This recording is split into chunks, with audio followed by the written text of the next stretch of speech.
نحمده ونصلي ونسلم على رسوله الكريم اما بعد فاعوذ بالله من الشيطان الرجيم بسم الله الرحمن الرحيم قال رب اغفر لي وهب لي ملكا لا ينبغي لأحد من بعدي وقال في مقام آخر واتبعوا ما تتلو الشياطين على ملك سليمان وما كفر سليمان ولكن الشياطين كفروا صدق اللہ العلی العظیم۔ پلکوں پہ نمی میری تاریخ ہے رشتوں کی، نظروں میں لرزتی ہے صرف ان کی شناسائی۔ اپنی تاریخ کو جو قوم بھلا دیتی ہے، صفحہ دہر سے وہ خود کو مٹا دیتی ہے۔ حضرات مکرم، ہفتہ عشرہ روز سے یہودیت فلسطین، غزہ اور بیت المقدس چرچے میں ہے۔ آخر یہودیت چاہتی کیا ہے؟ یہی یہودیت ہیومن رائٹس کا نعرہ لگاتی ہے، حقوق انسانی کا نعرہ لگاتی ہے۔ اس کا دعویٰ یہ ہے کہ ہم ہر ایک کے ساتھ یکسانیت چاہتے ہیں، مساوات چاہتے ہیں اور برابری دیتے بھی ہیں۔ لیکن یہ سفاکیت پر کیوں اتر آئی؟ خونریزی پر یہ یہودیت کیوں اتر آئی؟ جوان، مرد اور میدان جنگ تو چھوڑیے، بچے، عورتیں، کمزور اور ہاسپٹل تک میں جا کر یہ لوگ بمباری کر رہے ہیں اور یہ لوگ حملہ کر رہے ہیں۔ آخر اس کے پیچھے اسباب کیا ہیں؟ وجوہات کیا ہیں؟ ریزنز کیا ہیں اور کیا سبب ہے؟ اس تعلق سے اور اس کے جواب میں دو باتیں کہی جا سکتی ہیں۔ ایک اسلام دشمنی، دوسرے اقتدار۔ اسلام دشمنی کیا ہے؟ پوری یہودیت کے اندر اسلام کی طرف سے نفرت، رنجش اور عداوت و عناد کوٹ کوٹ کر بھرے پڑے ہوئے ہیں۔ ان کی سرکشی کو، ان کی دشمنی کو، ان کی عداوت کو قرآن کریم نے بھی مختلف مقامات پر بیان فرمایا ہے۔ دشمنی ہی کی وجہ سے، عناد ہی کی وجہ سے یہ لوگ اپنی کتاب کے اندر بھی تبدیلی کیے۔ منزل من اللہ، اور اللہ کی جانب سے جو کتاب اتاری گئی تھی اس کے اندر اپنی طبیعت کے مطابق آیات کو نکالا بھی اور اپنی طرف سے بات کو اس کے اندر ڈالا بھی۔ دوسرے اقتدار کا نشہ ہے ان لوگوں کے اندر۔ اقتدار کیا ہے؟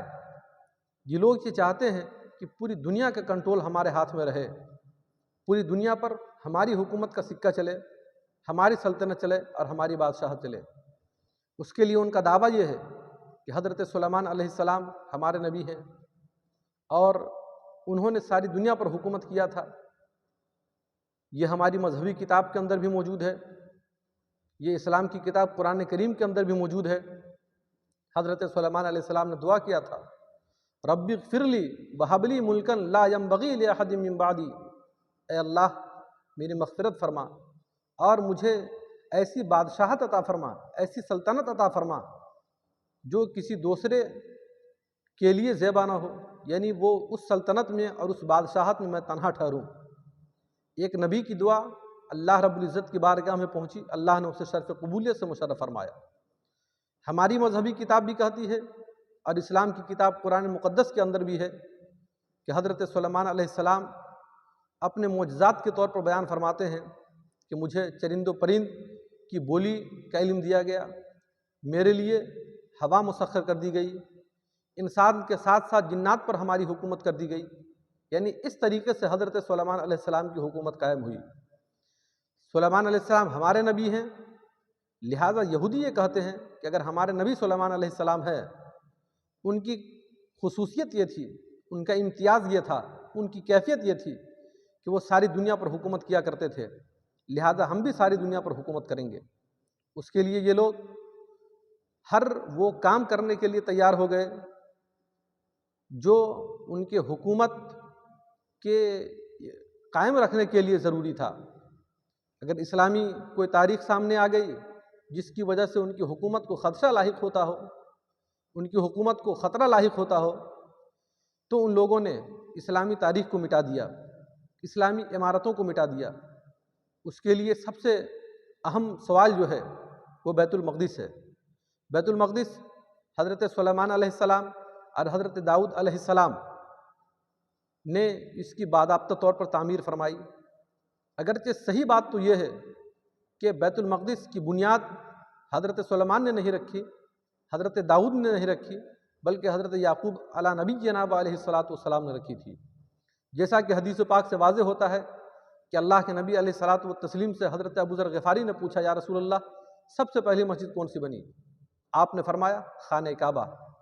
اس کے بعد انہوں نے عرض کیا دوسری مسجد کون سی بنی؟ حضور نے فرمایا بیت المقدس۔ کہا یا رسول اللہ ان دونوں کے درمیان کتنے سالوں کا فاصلہ ہے؟ اللہ کے نبی علیہ السلام نے فرمایا 40 سال کا فاصلہ ہے، یعنی 40 سال کے بعد مسجد بیت المقدس کی تعمیر عمل میں آئی۔ حضرت سلیمان علیہ السلام اور حضرت ابراہیم علیہ السلام کے زمانے میں 1000 سال کا فاصلہ ہے۔ اس اعتبار سے 1000 سال کے بعد اگر حضرت سلیمان علیہ السلام یا ان کے والد حضرت داؤد علیہ السلام نے مسجد اقصیٰ کی بنیاد رکھی تو یہ مناسب نہیں، یہ درست نہیں ہے تاریخ کے اعتبار سے، حدیث کے اعتبار سے۔ لہذا یہ ماننا پڑے گا کہ اس مسجد کی بنیاد حضرت یعقوب علیہ السلام نے رکھی تھی۔ اب چونکہ مسجد بیت المقدس کو مسلمانوں کے نزدیک بھی عزت کا مقام حاصل ہے اور یہ لوگ بھی اسے عزت کی نگاہ سے دیکھتے ہیں۔ سوال تو یہ ہو سکتا ہے کہ بیت المقدس جس طریقے سے مسلمانوں کا ہے، سلیمان علیہ السلام جس طریقے سے مسلمانوں کے نبی ہیں اسی طریقے سے یہودیوں کے نبی ہیں، تو ایک مشترک عبادت گاہ ہوتی جس کو وہ لوگ بھی عزت کی نگاہ سے دیکھتے، ہم بھی عزت کی نگاہ سے دیکھتے۔ یا پھر ایسا ہوتا کہ اسی مسجد کی دوسری طرف یا دوسرے خانے میں یا اس کے کسی بھی دوسرے کنارے پر اسی حلقے میں اور اسی کے ارد گرد کوئی کلیسا بنا دیا جاتا، ان کی عبادت گاہ بنا دی جاتی، لیکن ایسا نہیں۔ ان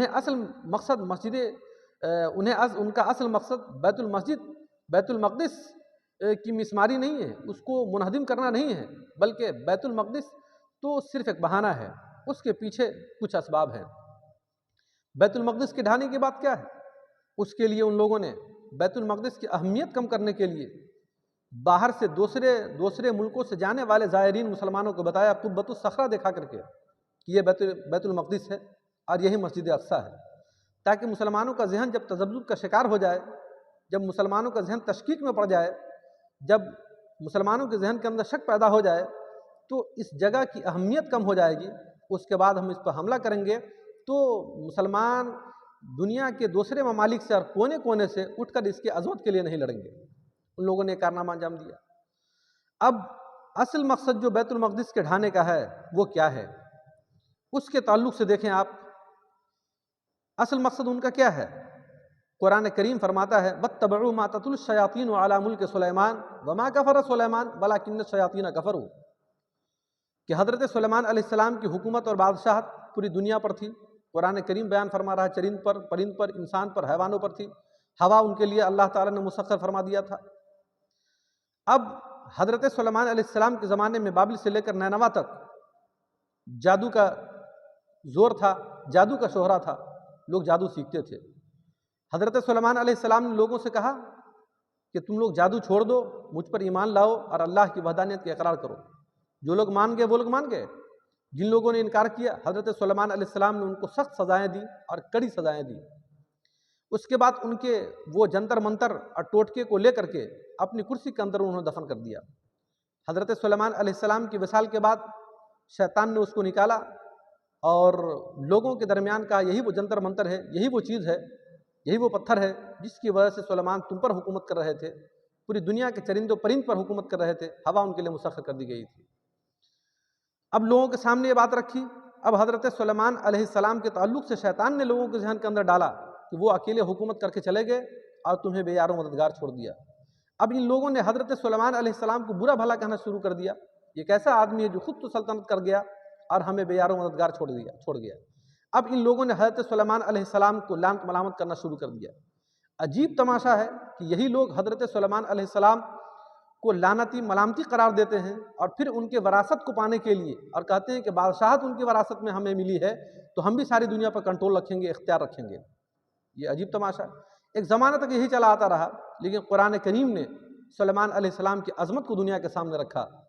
جن یہودیوں نے سلیمان علیہ السلام کا کلمہ پڑھا تھا اور ان لوگوں نے سلیمان علیہ السلام کی تکفیر کی تھی، انہیں ان کی شان میں گستاخیاں کی تھی، قرآن نے اس کی برات کا اظہار فرمایا اور فرمایا اور قرآن کریم نے ارشاد فرمایا وما کفر سلیمان ولکن الشیاطین کفروا، کہ سلیمان علیہ السلام نے جادو نہیں سیکھا، سلیمان علیہ السلام نے کفر نہیں کیا، یہ شیطان ہے جس نے کفر چنا اور لوگوں کو بھی کفر کی طرف مائل کیا۔ گویا ان لوگوں کے ذہن میں وہ بات ہے کہ حضرت سلیمان علیہ السلام نے ساری دنیا پر حکومت کیا تھا، اب ہم بھی ساری دنیا پر حکومت کریں گے، اس کے لیے وہ سارے کارنامے ہم انجام دیں گے جو ہمارے لیے اقتدار کو قائم کرنے کے لیے ضروری ہو گیا۔